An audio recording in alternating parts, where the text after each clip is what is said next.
ಸ ಪದ ಸ ಪದ ಸ ಪದ ಸ ಗಸದ ಗಸದ ಗಸದ ಗಸದ ಗಸದ ರಿ ಗ ಮ ರಿ ಗ ಮ ರಿ ಗ ಮ ರಿ ಗ ಮ ರಿ ಗ ಮ ಪದ ಮ ಪ ಗ ಮ ರಿ ಗ ರಿ ಸ ಯೇಸು की वाणी जीवन ज्योति यीशु की वाणी आत्मा शक्ति यीशु की वाणी जीवन ज्योति यीशु की वाणी आत्मा शक्ति जो इस वाणी पे है चलता अनंत जीवन मुक्ति पाता जो इस वाणी पे है चलता अनंत जीवन मुक्ति पाता यीशु की वाणी जीवन ज्योति यीशु की वाणी आत्मा शक्ति यीशु की वाणी जीवन ज्योति यीशु की वाणी आत्मा शक्ति।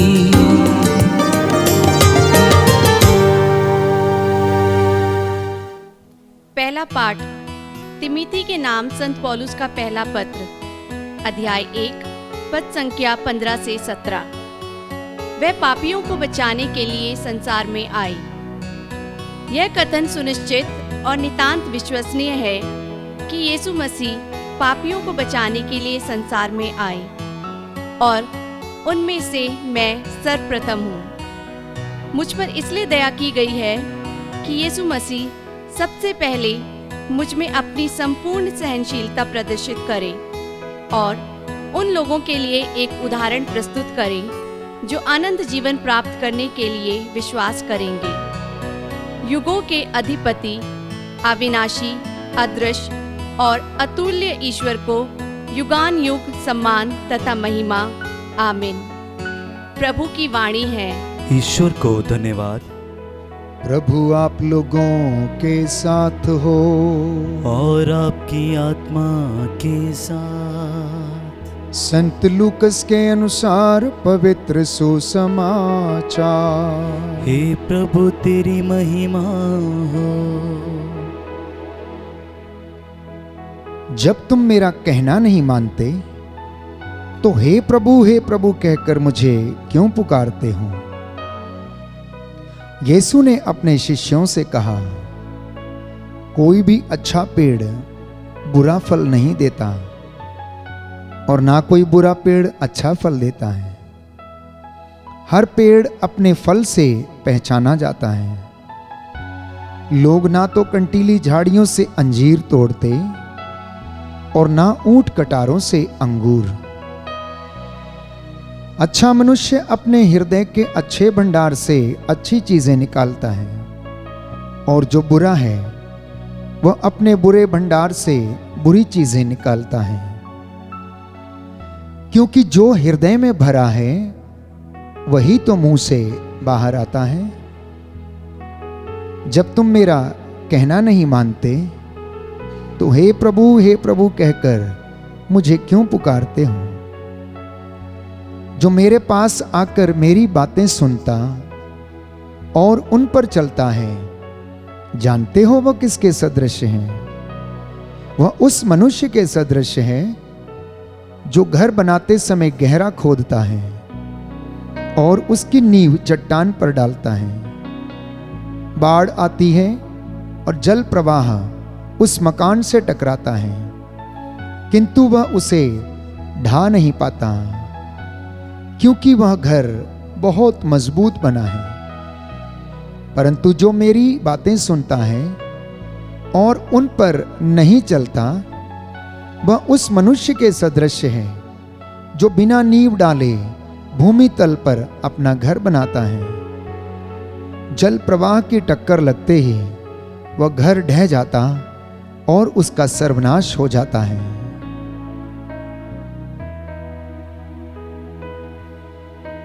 प्रभु का सुसमाचार है। हे क्रिस्त तेरी स्तुति हो। सुसमाचार के शब्द पढ़े और सुने जाने से हमारे विश्वास को दृढ़ता प्रदान करें। आमीन। Hallelujah, hallelujah, hallelujah. हालेलुया। हे प्रभु यीशु, हे प्रभु यीशु, बोल तेरा दास सुन रहा है। बोल तेरा दास सुन रहा है। प्रभु का वचन कहता है, प्रभु का वचन कहता है। दूसरा इतिहास ग्रंथ दूसरा इतिहास ग्रंथ अध्याय 29 अध्याय 29 पद संख्या 11, पद संख्या 11। मेरे पुत्रों मेरे पुत्रों, अब तत्पर रहो, अब तत्पर रहो। प्रभु ने तुम्हें इसलिए चुना कि तुम उसके सामने कि तुम उसके सामने खड़े होकर उसकी सेवा करो और उसके याजक बनकर उसे धूप चढ़ाओ। Hallelujah, hallelujah, hallelujah, hallelujah. स्तोत्रकार कहता है अध्याय 37 पद संख्या 5, प्रभु को अपना जीवन अर्पित करो, प्रभु को अपना जीवन अर्पित उस पर भरोसा रखो और वह तुम्हारी रक्षा करेगा, बुलावे के अनुसार आप आचरण करें। आमीन, आमीन। हे प्रभु यीशु, आज के वचन के द्वारा मेरे जीवन में उद्धार आ जाए। आज का वचन मेरे लिए है, मेरे परिवार के लिए है। हे प्रभु यीशु, इस वचन के द्वारा मेरा मार्गदर्शन कीजिए। Hallelujah, hallelujah, hallelujah, hallelujah. प्रियजनों, प्रभु का वचन स्पष्ट करता है। प्रभु ये कहता है कि अगर तुम मेरी बात नहीं मानते, मेरी शिक्षा पर नहीं चलते, तो तुम मुझे प्रभु प्रभु कहकर क्यों पुकारते रहते हो? मैं चाहता हूं कि तुम मेरी बात मानो और तुम्हारी आत्मा को इससे जीवन मिलेगा। प्रभु उदाहरण देता है कि कोई भी अच्छा पेड़ बुरा फल नहीं दे सकता और ना ही कोई बुरा पेड़ अच्छा फल देता है। पेड़ की पहचान उसके फल से है। ऐसे ही हमारे मसीही जीवन की पहचान हमारे कामों से है। प्रभु ये कहता है कि तुम्हारे काम को देखकर लोग जाने कि तुम जीवंत प्रभु के अनुयायी हो, इसलिए सेवा के कार्य करते जाना। एक और उदाहरण प्रभु देता है कि इंसान के हृदय में जो भरा हुआ है वही बाहर आता है। अच्छा मनुष्य अपने हृदय के अच्छे भंडार से अच्छी बातें निकालता और बुरा मनुष्य अपने हृदय के बुरे भंडार से बुरी बातें निकालता है। प्रभु ये कहता है, जब तुम मेरा कहना ही नहीं मानते तो मुझे प्रभु प्रभु कहकर क्यों पुकारते हो? अगर कोई मेरे पास आकर मेरी वाणी को सुनता है और उस पर चलता है तो वह उस मनुष्य के समान है जो घर बनाते समय गहरा खोदता है, उसकी नींव को मजबूत करता है, उस पर घर बनाता है। आंधियां आती हैं, तूफान आते हैं, बाढ़ उससे आकर टकराती है, लेकिन वो घर टिका रहता है। वैसा ही मेरे और आपके जीवन में है। यदि हमारे विश्वास रूपी नींव दृढ़ है तो चाहे कुछ भी हमारे जीवन में आ जाए, चाहे कोई कष्ट हो, बीमारी हो, रोग हो, हम उसे हंसते हंसते सहन कर पाएंगे। हम विचलित नहीं होंगे। अगर हमारा विश्वास मजबूत है तो प्रभु कहता है आप उस व्यक्ति के समान हैं जो गहरा खोदता और अपने घर की नींव को बनाता है। लेकिन यदि आप मेरी बात को सुनते और उस पर नहीं चलते हो तो आप उस मनुष्य के समान हो जो भूमि तल पर अपना घर बना लेता है। वो बहुत सारी परिस्थितियों से कॉम्प्रोमाइज कर लेता है और वह यीशु के वचन की शिक्षा को इनकार कर देता है, भटक जाता है और अपने जीवन में प्रलोभनों में पड़कर अपने विश्वास को नष्ट कर देता है। प्रियजनों, आज का वचन मेरे और आपके लिए है। आज का वचन मेरे और आपके परिवार के लिए है। इसलिए प्रभु से कहना कि प्रभु मुझे इस वचन के द्वारा आशीष और चंगाई प्रदान कर। संत पौलुस तिमोथी को लिखते हुए कहता है कि यह कथन सुनिश्चित और नितांत विश्वसनीय है कि यीशु मसीह पापियों को बचाने के लिए इस दुनिया में आया। यीशु मसीह मेरा और आपको अनंत जीवन देने के लिए आया। यीशु मसीह मुझे और आपको पाप की दास्ता से छुड़ाकर हमें अनंत जीवन प्रदान करने के लिए आया। इसलिए प्यारे भाइयों और बहनों, संत पौलुस कहता है कि मुझ पर यह दया की गई है। यीशु मसीह, प्यारे भाइयों और बहनों, सबसे पहले उसने, संत पौलुस कहता है, मुझ पर दया की। यीशु ने मुझ पर दया की और अपनी संपूर्ण सहनशीलता को उसने मुझ पर प्रकट किया है और आप लोगों के लिए एक उदाहरण प्रस्तुत किया है। वो परमेश्वर, वो मसीह जिसने लोगों को चंगा किया, मुर्दों को जिलाया, पापियों को क्षमा दी, अधिपति, अविनाशी ईश्वर, अदृश्य और अतुल्य ईश्वर है, युगानुयुग जीता और राज्य करता है, आदि है, अंत है, अल्फा है, ओमेगा है। इसलिए प्रियजनों, आज प्रभु का शुक्रिया अदा करना कि प्रभु रोज वचनों से हमसे बातें करता है। उसके वचन हमारे पांव का दीपक हैं, हमारे मार्गों का उजाला करते हैं, हमें आशीष देते हैं और चंगाई प्रदान करते हैं। हमें इन वचनों के द्वारा सांत्वना मिलती है और जो निराश हैं उनके जीवन में आशा आ जाती है। वचन हमें बताता है, यिर्मयाह नबी का ग्रंथ अध्याय 30 पद संख्या 17 की, मैं तुम्हारे घावों को भर दूंगा, मैं तुम्हें स्वास्थ्य प्रदान कर दूंगा और मैं तुम्हें आशीष दूंगा। घबरा मत, निराश मत हो, मैं तुझे चंगा करूंगा। इसलिए प्यारे भाइयों और बहनों, कुरिन्थियों को लिखते हुए संत पौलुस कहता है कि मसीह लोग अपदूतों की मेज और ईश्वर की मेज दोनों एक साथ शेयर नहीं कर सकते। प्यारे भाइयों और बहनों, इसलिए संत पौलुस सावधान करता है कि तुम दो स्वामियों की सेवा नहीं कर सकते हो। तुम धन और ईश्वर दोनों में से किसी एक की सेवा कर सकते हो, दोनों की सेवा नहीं कर सकते हो। आज का वचन हमारे जीवन में हमें आशीष प्रदान करे, हमें रूह का मसा प्रदान करे, ताकि हमारे जीवन में विश्वास की नींव सुदृढ़ हो जाए, विश्वास हमारे जीवन में बढ़ता जाए और हम अपने जीवन में शांति प्राप्त करें, चंगाई प्राप्त करें। प्यारे भाइयों और बहनों, आज की इस सुबह की बेला में हम प्रभु का शुक्रिया अदा करें।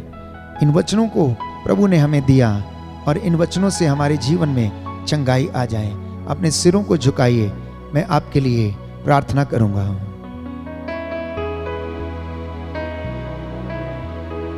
सर्वशक्तिमान दयालु पिता, हृदयों की थाह लेने वाले ईश्वर, आज हमने तेरा वचन सुना है, हमें आशीष दे कि हम इसे ग्रहण कर सकें, अपने जीवन में आत्मसात कर सकें और अपने मसीही जीवन को, हे प्रभु यीशु, संपूर्ण चंगाई के द्वारा और भी सुदृढ़ कर सकें।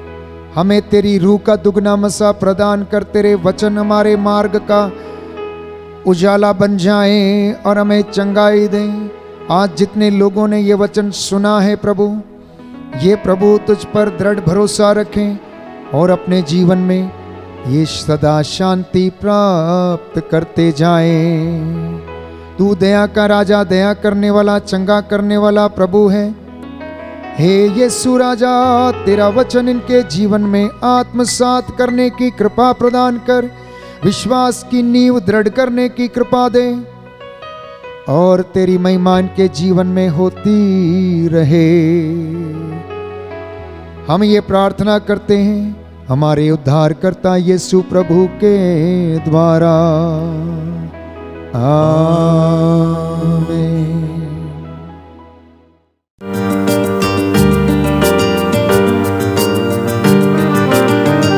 यीशु की वाणी